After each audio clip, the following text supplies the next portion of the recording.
अस्सलाम वालेकुम student, doctor Tahmina नज़ीर है। आज हम इंट्रोडक्टरी फार्माकोलॉजी का ड्रग क्लासिफिकेशन स्टार्ट करेंगे, जिसमें हम सबसे पहले CNS स्टिमुलेंट्स जो एनालिटिक्स होते हैं उनका हमने डीप स्टडी करनी है। तो सबसे पहले हमने CNS स्टिमुलेंट्स को देखना है। चलिए स्टार्ट करते हैं अपना लेक्चर आज का। बिस्मिल्लाहिर्रहमानिर्रहीम। Topic name is CNS stimulants. ठीक है। CNS stimulant central nervous system को स्टिमुलेट करने वाले जो एजेंट्स हैं उनको हम CNS स्टिमुलेंट्स बोलते हैं। ठीक है। जो ड्रग्स, जो एजेंट, जो केमिकल एजेंट आपके सेंट्रल नर्वस सिस्टम को एक्टिवेट कर देंगे, उसकी एक्टिविटी को इन्हांस कर देंगे, उसको बोलते हैं CNS स्टिमुलेंट्स। तो दो तरह के CNS स्टिमुलेंट होते हैं। एक होते हैं साइकोमोटर स्टिमुलेंट्स, ठीक है, और दूसरे होते हैं हेलोसिनोजेंस। ठीक है। CNS स्टिमुलेंट्स क्या है? जो आपके सेंट्रल नर्वस सिस्टम को स्टिमुलेट कर देते हैं। दो तरह के इसकी सब कैटेगरीज हैं। एक होते हैं साइकोमोटर स्टिमुलेंट्स और दूसरे होते हैं हेलोसिनोजेंस। ठीक है। अब जो साइकोमोटर स्टिमुलेंट्स हैं वो फर्स्ट ग्रुप है आपका CNS स्टिमुलेंट्स का। ये क्या करता है कि ये आपके CNS के अंदर एक्साइटमेंट, यूफोरिया, जो फटीग की सेंस है उसको कम करता है, आपकी मोटर एक्टिविटी को इन्हांस करता है। तो जो CNS स्टिमुलेंट्स हैं उसमें सबसे पहली कैटेगरी है साइकोमोटर स्टिमुलेंट्स की। साइकोमोटर स्टिमुलेंट्स क्या करते हैं कि जो एक्साइटमेंट होती है, यूफोरिया मतलब feeling of happiness, decrease feeling of fatigue, आपको थकावट कम महसूस होती है, और जो आपकी मोटर एक्टिविटी है, थकावट कम होने की वजह से मोटर एक्टिविटी इन्हांस हो जाती है। सेकंड नंबर पे जो ग्रुप है CNS स्टिमुलेंट्स का वो है हेलिसिनोजेंस। तो इसको साइकोटोमिमेटिक ड्रग्स भी बोलते हैं। ठीक है।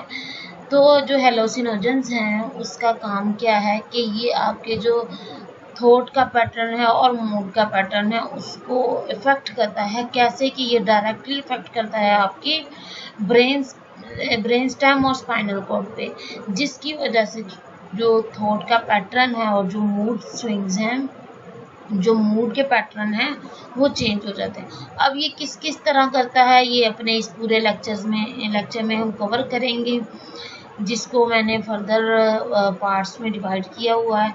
सबसे पहले हम देखते हैं कि CNS स्टिमुलेंट्स दो कैटेगरीज हैं, साइकोमोटर स्टिमुलेंट्स और दूसरे हेलोसिनोजेंस।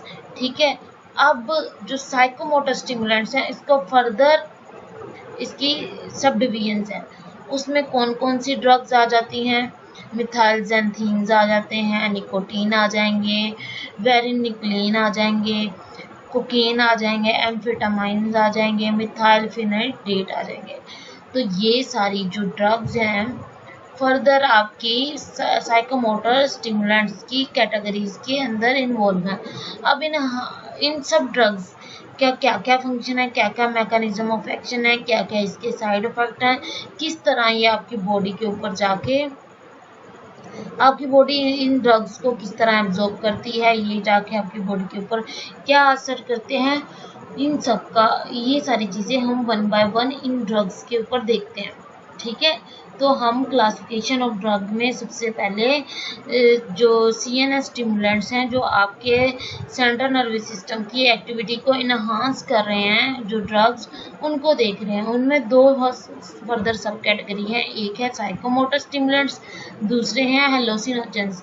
जो साइकोमोटर स्टिमुलेंट्स हैं उसके अंदर फर्दर ये सब कैटेगरीज हैं जो 6 इन नंबर्स हैं, जिसमें मिथाइल जेंथीन, निकोटीन, वेरिनिक्लीन, कोकेन, एम्फेटामाइन और मिथाइलफेनिडेट है। ठीक है। अब जो हेलोसिनोजेंस हैं उसकी आगे फर्दर 3 सब कैटेगरीज हैं। तो वो कौन सी हैं? लाइसर्जिक एसिड डाइथाइलामाइड, ठीक है, टेट्राहाइड्रोकैनाबिनोल, फिनाइल साइक्लिडीन, ठीक है, ये सारी चीज़ें, तीनों जो ड्रग्स हैं ये हेलुसिनोजेंस का पार्ट है। ठीक है,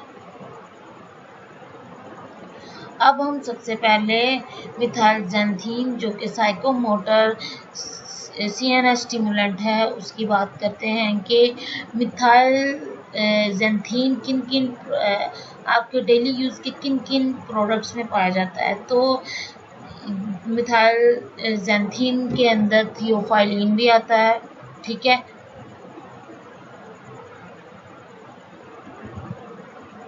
अब जो ये थियोफाइलिन है ये किस किस में प्रेजेंट है?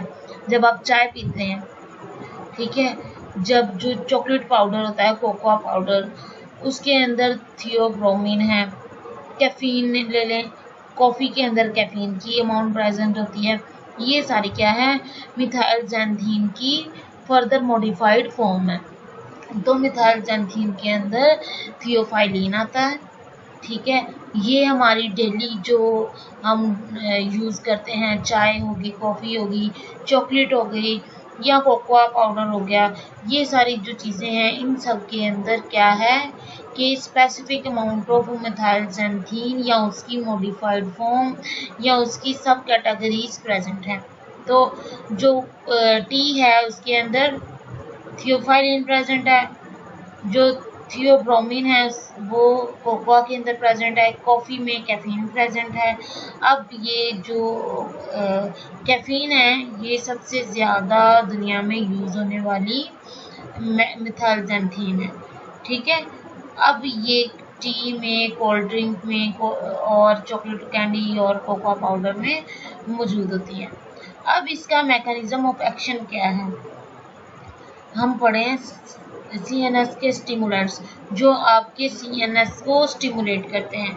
हमने जब पढ़ा था चैप्टर जो आपकी एक्शन पोटेंशियल से रिलेटेड था, और साथ आपकी जो मसल की कॉन्ट्रैक्शन हो रही होती है जब भी कोई आप एक्टिविटी परफॉर्म करते हैं, तो हमने देखा जैसे एक्शन पोटेंशियल पास करता है तो वो क्या करता है, जाके मस्कुलर लेवल पे न्यूरोट्रांसमीटर रिलीज करेगा। न्यूरोट्रांसमीटर क्या करते हैं कि आपकी सेल के मसल्स के अंदर जाके एक्टिन और मायोसिन को जाके एक्टिवेट कर देते हैं।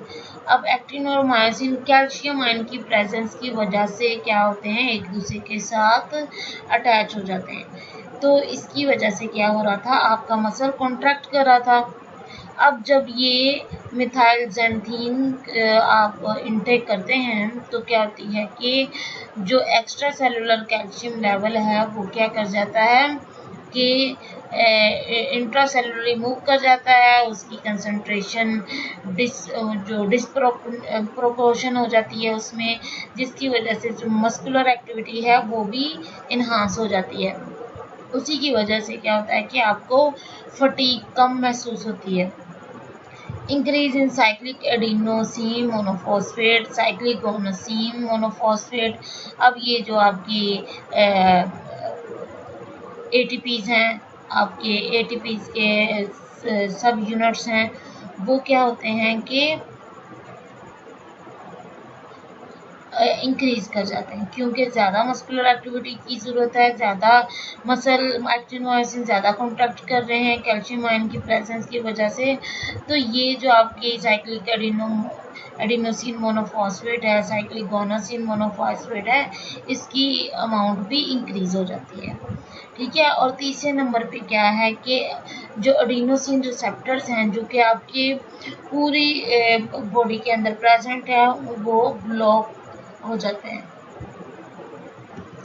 अच्छा, जो एडिनोसिन रिसेप्टर्स हैं उनका काम क्या होता है कि एडिनोसिन एक ऐसा न्यूरोट्रांसमीटर है जो कि आपके CNS की एक्टिविटी को, जो CNS की एक्टिविटी है उसको डिप्रेस कर देता है।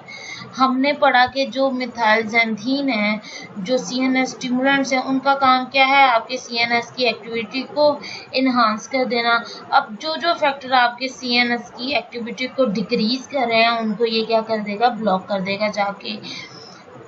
तो जो एडिनोसिन रिसेप्टर्स हैं जो कि आपके जो एडिनोसिन को अटैच करते हैं वो क्या करें, एडिनोसिन रिसेप्टर्स को अपने साथ अटैच करके सीएनएस की एक्टिविटी को डिक्रीज कर रहे हैं।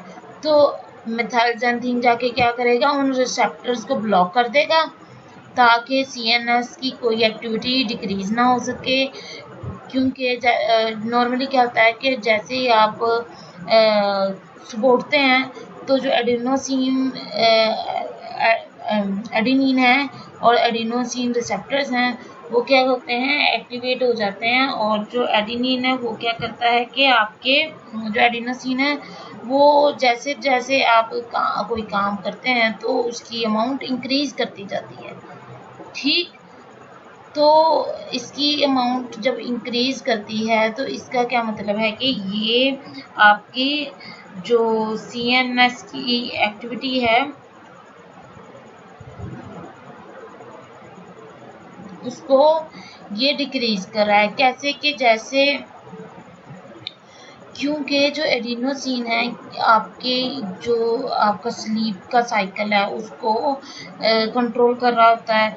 आप जितना ज़्यादा एडिनोसिन रिलीज होता जाएगा उतनी आपकी फटीग और जो स्लीप है वो उसका टाइम शॉर्ट लॉन्ग होता जाएगा। तो जिसकी वजह से क्या होता है कि आपके जो सीएनएस की एक्टिविटी वो डिप्रेस कर जाती है। अब सीएनएस स्टिमुलेंट्स का काम क्या है कि उन रिसेप्टर्स को ब्लॉक करके सीएनएस के जो डिप्रेसिंग एलिमेंट है उनको कंट्रोल में लाना कि ये एक्ट ना करें ताकि जो मिथाइलजेंथीन है ये अपना असर कर सके।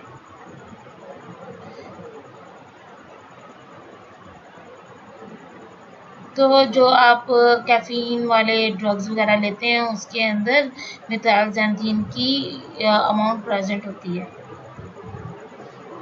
अब ये आपके जो मिथाइलजेंथीन है उसका सीएनएस पे क्या असर आता है, कार्डियोवास्कुलर सिस्टम पे क्या असर आता है। तो सीएनएस में क्या है, दी caffeine contain in 1 to 2 cup of coffee causes decrease in fatigue and increase mental alertness as a result of stimulating the cortex and other areas of brain। तो जैसे ही आप कॉफ़ी पीते हैं तो आपको पता है कि लोग कहते हैं कि मुझे मेरी नींद उड़ गई है, मुझे थकावट अब महसूस नहीं हो रही। वो किस वजह से होता है कि उनकी जो कॉर्टेक्स स्टिमुलेट हो जाता है और जो ब्रेन के एरियाज हैं उसमें अलर्टनेस हो जाती है जिसकी वजह से जो सीएनएस स्टिमुलेट कर जाता है। अच्छा, कार्डियोवास्कुलर सिस्टम जब कोई हाई डोज ऑफ कैफीन लें तो वो आइनोट्रोपिक और क्रोनोट्रोपिक इफेक्ट होता है उसका हार्ट के ऊपर। कैसे कि वो आपके हार्ट की एक्टिविटी को इन्हांस कर देते हैं। जब ये हार्ट की एक्टिविटी को इन्हांस कर देंगे, हार्ट में कॉन्ट्रैक्टिलिटी ज़्यादा हो जाएगी क्योंकि कैल्शियम का जो एक्स्ट्रा सेलुलर ट्रांसपोर्टेशन थी वो इफेक्ट हुई है। तो जिसकी वजह से क्या होगा कि ज़्यादा कॉन्टैक्ट करेगा हार्ट। तो जो हार्ट के पेशेंट है जिनको एंजाइना होता है, एंजाइना पेक्टोरिस होता है, उनके लिए ये चीज़ मसला कर सकती है। ठीक है, कैसे मसला करेगी, बार बार ज़्यादा कॉन्ट्रैक्शन की वजह से हार्ट के अंदर pre mature ventricle contraction start हो जाएंगी और जो हार्ट का नॉर्मल रेट है वो डिस्टर्ब हो जाएगा। अब डाययूरेटिक एक्शन क्या होगा कि जो कैफीन है वो क्या करती है कि आपकी यूरिनरी आउटपुट को इंक्रीज कर देती है। आपने नॉर्मली नोट किया होगा जैसे ही आप चाय का कप या कॉफ़ी का कप लेते हैं आपको यूरिनेशन का जो उसकी फ्रीक्वेंसी है वो इंक्रीज हो जाती है। क्यों? उसकी वजह से क्या होता है, उसका नुकसान क्या है कि उसमें आपके ज़्यादा से ज़्यादा जो सोडियम और क्लोराइड और पोटेशियम हैं वो एक्सक्रीट हो जाते हैं। अब गैस्ट्रिक म्यूकोसा जो मिथाइलजेंथीन है वो क्या करता है कि आपके जो गैस्ट्रिक म्यूकोसा के अंदर HCl की अमाउंट को, स्टमक के अंदर HCl की अमाउंट को ज़्यादा इंक्रीज कर देगा। जैसे HCl की अमाउंट इंक्रीज होगी तो वो जो गैस्ट्रिक म्यूकोसा था उसकी लाइनिंग को इफेक्ट करना शुरू कर देगी जिसकी वजह से स्टमक के अंदर जख्म हो जाएंगे जिसको हम पेप्टिक अल्सर भी बोलते हैं। ठीक है। तो इसलिए डॉक्टर्स ऐसे पेशेंट को जो कोल्ड ड्रिंक है जिसमें ये कैफीन या जो कॉफ़ी चाय ये सारी चीज़ें मना करते हैं, क्योंकि उनकी ऑलरेडी जो म्यूकोसा होती है वो उसमें ज़ख्म हो चुके होते हैं, अल्सर बन चुका होता है। तो उस फर्दर उसको HCl की प्रोडक्शन को रोकने के लिए यही उनको सजेस्ट किया जाता है कि वो कॉफ़ी का या टी का इंटेक कम कर दें। अब थेराप्यूटिक यूजेस की बात करें तो जो कॉफ़ी है वो आपके स्मूथ मसल्स को रिलैक्स करती है। फिर जब ये रिलैक्स करती है तो कॉन्स्ट्रिक्टेड ब्रोंक्यूल्स जो एस्थमेटिक पेशेंट हो गए, ब्रोंकाइटिस के पेशेंट हो गए, उनके अंदर ये बड़ी इफेक्टिव है। कैसे कि जाके ये ब्रोंकोडाइलेशन करवाती है, कैसे कि ये स्मूथ मसल्स को रिलैक्स कर देती है। ठीक है, तो ट्रीटमेंट थेरेपी के तौर पे ये अस्थमा के पेशेंट में बड़ी इफेक्टिव है। अच्छा, अब इसके फार्माकोकाइनेटिक्स की बात करें तो जो ये जो मिथाइलजैंथीन है ये आप ओरली इनटेक कर सकते हैं आराम से, और ये पूरी बॉडी में एब्जॉर्ब हो जाती है और खुसूसन आपके ब्रेन में भी एब्जॉर्ब हो जाती है। अब ये इसकी एब्जॉर्प्शन की वजह से अगर कोई मदर प्रेग्नेंट है तो प्लेसेंटा क्रॉस करके फीटस तक चली जाती है, और साथ साथ जब मदर फीड करवाएगी तो ये मदर के मिल्क के थ्रू भी बेबी तक जा सकती है। और इसका जो मिथाइलजैंथीन है ये मेटाबोलाइज लिवर में होती है। अब इसके एडवर्स इफेक्ट देखें तो ये क्या करती है, आपकी नींद को उड़ा देती है, इंसोम्निया काज करती है, बेचैनी जो परेशानी है उसको बढ़ा देती है, क्योंकि ओवरडोज हो जाए, ओवरडोज या मॉडरेट इसकी डोज क्या करेगी, जाहिर सी बात है हर वक्त की अलर्टनेस भी तो नहीं अच्छी। अगर आपका CNS एक्सेसिवली स्टिमुलेट हो जाएगा तो जो स्लीप साइकिल है वो डिस्टर्ब होगा। जो इसकी हाई डोज है उसकी वजह से टॉक्सिसिटी होती है, पेशेंट्स को जो लोग हैं उनको वोमिटिंग और जो क्या नाम है झटके वगैरह लग सकते हैं। The lethal dose is 10 gram of caffeine, about 100 cup of coffee, which induce cardiac arrhythmias। अगर कोई 100 cup of coffee ले तो उसको कार्डियक अरिथमियाज हो सकते हैं, मतलब एक्सेसिव जो कार्डियक मसल की कॉन्ट्रैक्शन की वजह से उसको जो कार्डियक साइकिल है उसका डिस्टर्ब हो जाएगा। तो कैफीन की वजह से डेथ तो बहुत ही कम पॉसिबल है, और ये कि इसके चांसेस होते हैं इसकी वजह से पेशेंट लेथार्जिक हो जाएगा क्योंकि नींद पूरी नहीं होती, इरिटेबिलिटी होती है, इस पेशेंट को इरिटेशन हर वक्त रहती है, हेडेक होगा उन पेशेंट के लिए जो कि 600 mg तक ये यूज़ करते हैं। ठीक है, और फिर अचानक छोड़ देंगे। अक्सर होता है ना कि मैं चाय बहुत पीता हूँ, चाय छोड़ दी तो फिर वो चाय के बगैर रह नहीं सकते। वो वजह क्या होती है, चाय ना पिए तो उनको सर दर्द होता है, इरिटेशन होती है, सुस्ती रहती है, तो इसलिए जो इसका विथड्रॉल है ये मुश्किल हो जाता है। अब दूसरे नंबर पे निकोटीन है। निकोटीन भी क्या है, निकोटीन टोबैको जो लोग यूज़ करते हैं उसके अंदर निकोटीन की अमाउंट प्रेजेंट होती है। अब जो ये निकोटीन है इसको थेराप्यूटिकली तो बहुत कम यूज़ किया जाता है, सिर्फ तब यूज़ किया जाता है जब ये जो स्मोकिंग सीजेशन थेरेपी चल रही होती है तब। तो जब अक्सर लोग स्मोकिंग सीजेशन थेरेपी लेते हैं जब जो चेन स्मोकर होते हैं वो जब इसके उनके ऊपर बुरे असरात आना शुरू होते हैं स्मोकिंग के, तो वो स्मोकिंग से रोकने के लिए जो इसके स्पेशल क्लिनिक्स होते हैं, सोसाइटीज़ होती हैं, उधर वेलफेयर सोसाइटीज़ जो होती हैं उधर वो स्मोकिंग सीजेशन थेरेपी लेते हैं, जिसमें क्या होता है कि निकोटीन को यूज़ करके उनको जो ड्रग्स हैं उसका अल्टरनेटिव देते हैं। ठीक है,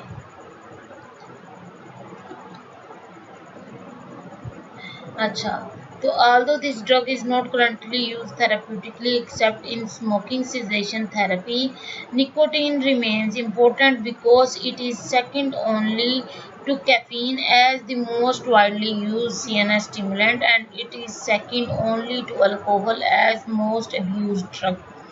तो ये आपकी अगर कोई कैफ़ीन की वजह से कैफ़ीन का एडिक्ट है तो तब भी ये जो निकोटीन है उसको हम सेडेशन थेरेपी में यूज़ करेंगे, और अगर कोई अल्कोहल का अब्यूज़ का एडिक्ट है तो भी उसके लिए हम निकोटीन या कैफ़ीन को एज ए CNS स्टिमुलेंट लेंगे। In combination with tars and carbon monoxide found in cigarette smoke, जब सिगरेट स्मोकिंग होती है तो जो निकोटीन है वो जलने के बाद कार्बन मोनोऑक्साइड और टार्स के बाई प्रोडक्ट्स बना देती है। ठीक है, nicotine represent a serious risk factor for health and cardiovascular disease, various cancer and other illness। तो ये जो निकोटीन है जिसकी वजह से टार्स और कार्बन मोनोऑक्साइड बन रहे हैं, एटमॉस्फेयर में जा रहे हैं, इनकी वजह से कार्डियोवास्कुलर डिजीज़ और बहुत से कैंसर और दूसरी बीमारियां हो सकती हैं। अच्छा, अब निकोटीन कैसे असर करती है कि ये आपके जो गैंग्लियाज प्रेजेंट होते हैं, जो न्यूरॉन के नर्व्स के बंडल्स मौजूद हैं, उसको क्या करती है, डीपोलराइज करेगी। जब कोई न्यूरॉन्स के बंडल एक्टिवेट हो जाएंगे उसका मतलब डीपोलराइज होंगे तो वो क्या करेंगे, एक्शन पोटेंशियल को कंटिन्यू कर देंगे। तो जब हम निकोटीन की लो डोज लेते हैं जिसकी वजह से आपके जो गैंग्लियाज हैं, जो गैंग्लियोनिक स्टिमुलेशन है, वो क्या करती है, डीपोलराइजेशन करती है। अब अगर दूसरी तरफ बात करें, अगर हाई डोजेस ले लें तो क्या होगा कि जो निकोटीन की गैंग्लियाज हैं वो ब्लॉक हो जाएंगे। किस तरह ब्लॉक होंगे कि जब लो डोज ली थी सारी जो निकोटीन के रिसेप्टर्स थे वो ऑक्यूपाई हो गए, और अब जब हाई डोज लेंगे तो हाई डोज की वजह से जितने भी गैंग्लियोनिक गैंग्लियाज की जो एक्टिवेशन हुई थी, जिन रिसेप्टर्स की वजह से जिन निकोटीन के पार्टिकल्स ने जाके अटैच किया वो तो हो गए सारे फुल, और जब बहुत ज़्यादा हाई डोज ले लेंगे वो क्या हो जाएगी, ब्लॉकिंग हो जाएगी आपके जो गैंग्लियोनिक रिसेप्टर्स हैं। ठीक है, तो nicotine receptor exist at number of sites in CNS which participate in the stimulant attribute of drug। तो जितने भी आपके CNS के स्टिमुलेंट, तो आपके जितने भी CNS की मतलब सेंट्रल नर्वस सिस्टम में जहाँ जहाँ निकोटीन रिसेप्टर प्रेजेंट है वहाँ जाके ये क्या करेगा कि ये जो डिपोलराइजेशन काज करेगा और CNS को एक्टिवेट कर देगा। अब अगर एक्शन की बात करें तो CNS के ऊपर क्या एक्शन है, nicotine is highly lipid soluble and readily cross the blood brain barrier. तो क्योंकि जो हर ड्रग ब्लड के ब्रेन के अंदर नहीं पहुंच पाती, उसको ब्लड ब्रेन बैरियर क्रॉस करना पड़ता है।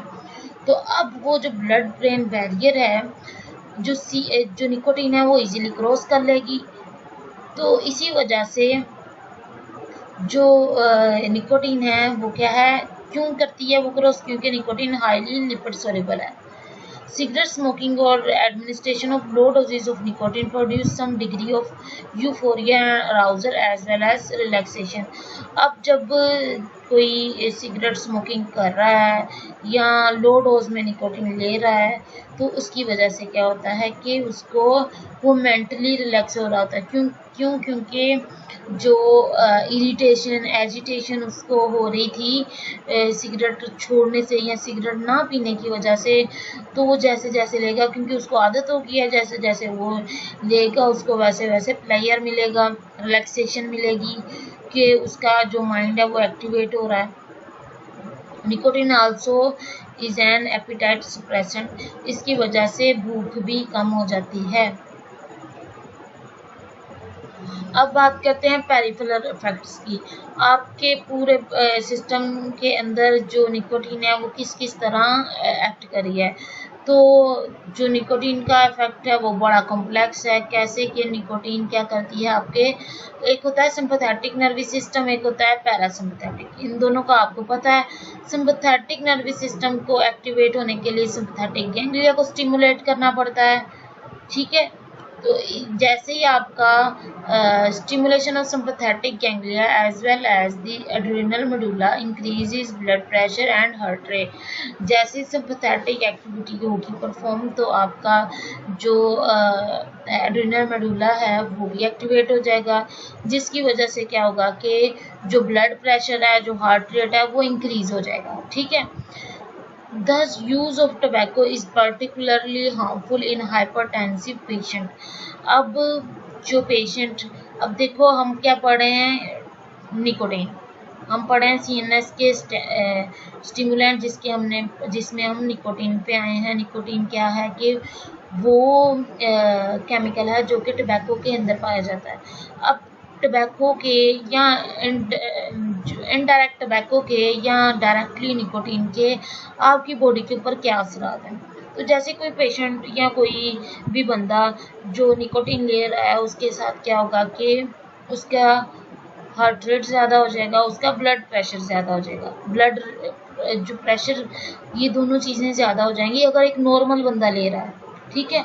और अगर यही चीज़ जो तंबाकू है, जिसको टबैको बोल रहे हैं, निकोटीन है, जो निकोटीन टबैको का पार्ट है, ये सब क्या करेंगे, ये मज़ीद आपकी, अगर कोई पेशेंट है कार्डियक का जिसका पहले से ही ब्लड प्रेशर ज़्यादा है, उसका ये मज़ीद ब्लड प्रेशर को ज़्यादा कर देगा।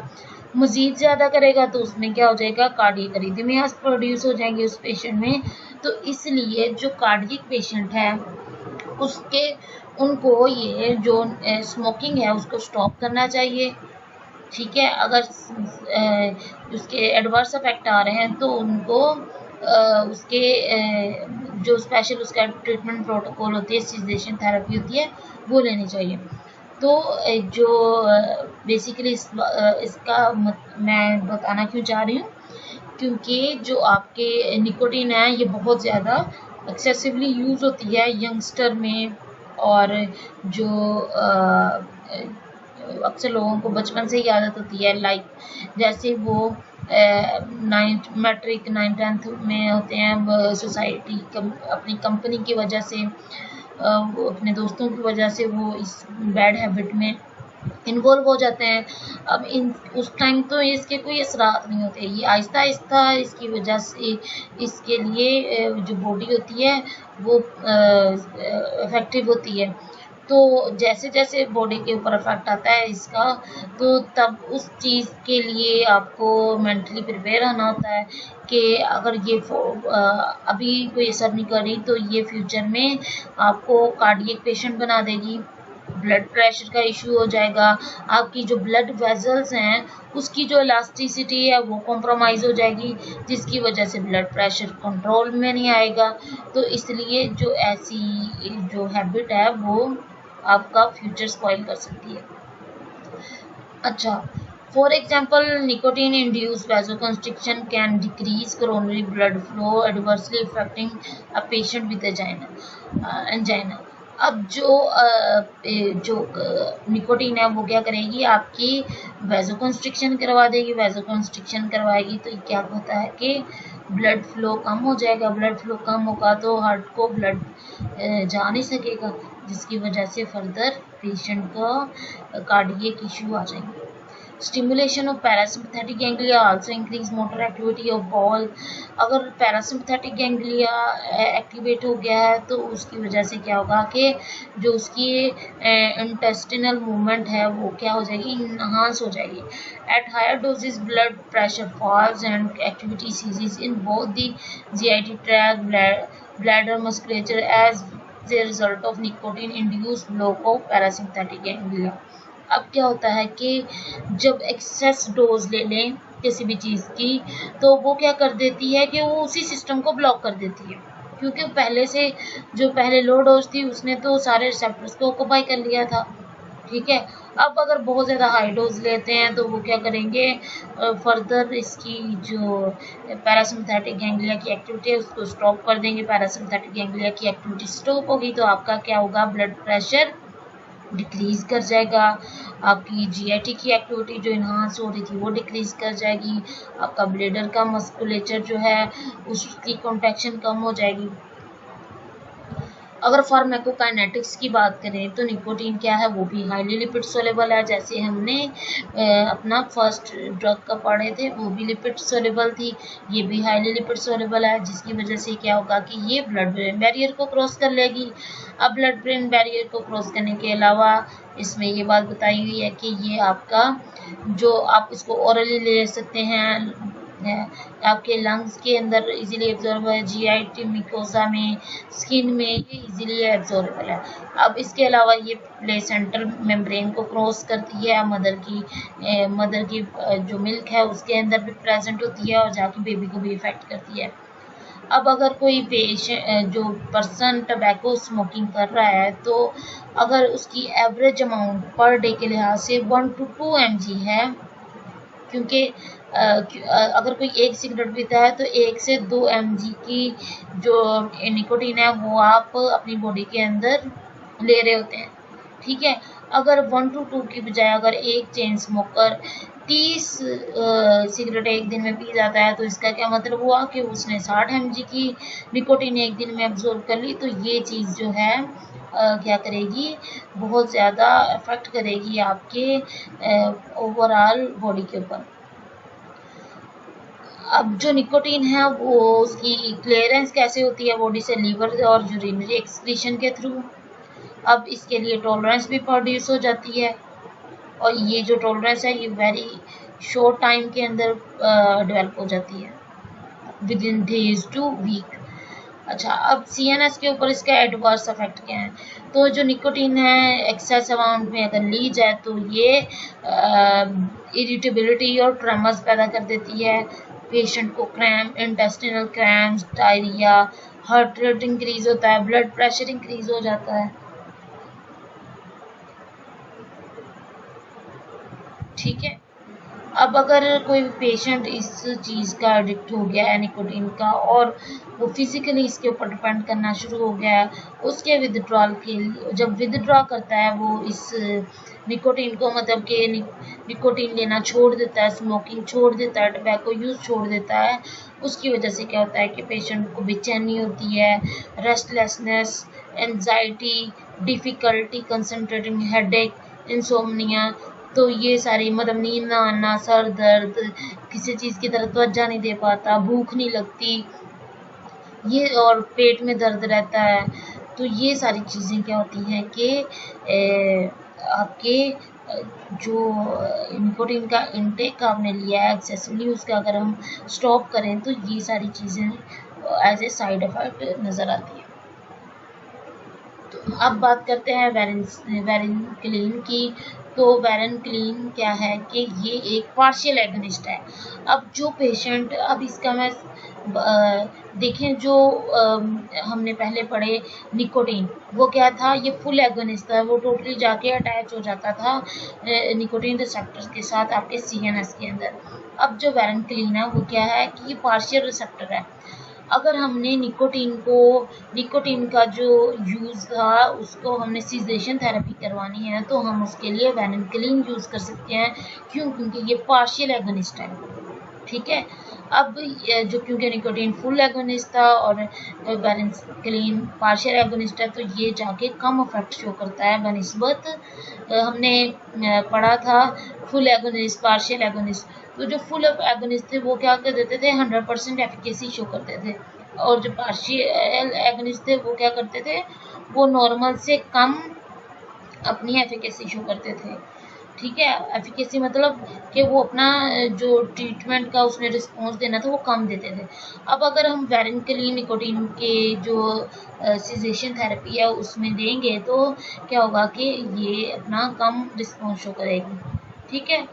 तो ऐसे पेशेंट जो ये चीज़ें ले रहे होते हैं उनको खुद को मारने की सोचें आ रही होती हैं, सुसाइडल थॉट्स आती हैं, उनको बुरे ख्वाब आते हैं, उनके मूड स्विंग्स बहुत ज़्यादा होते हैं।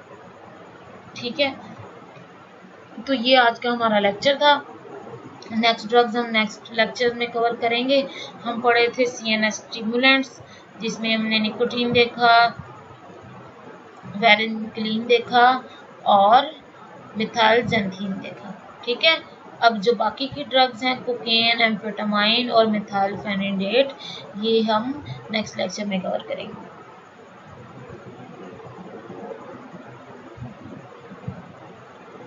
चलिए, उम्मीद करती हूँ आपको समझ आ गया होगा। कोई क्वेश्चन, कोई क्यूरी हो तो आप मुझसे पूछ सकते हैं। ये जो चैप्टर है ये मैंने आपका लिपन कोड से बनाया है। लिपन कोड का जो CNS स्टिमुलेंट्स हैं उधर से मैंने आपका चैप्टर बनाया है। तो अगर आप इसके लिए बुक रीडिंग करें, अगर ना समझ आए तो आप मुझसे पूछ सकते हैं। Thank you so much.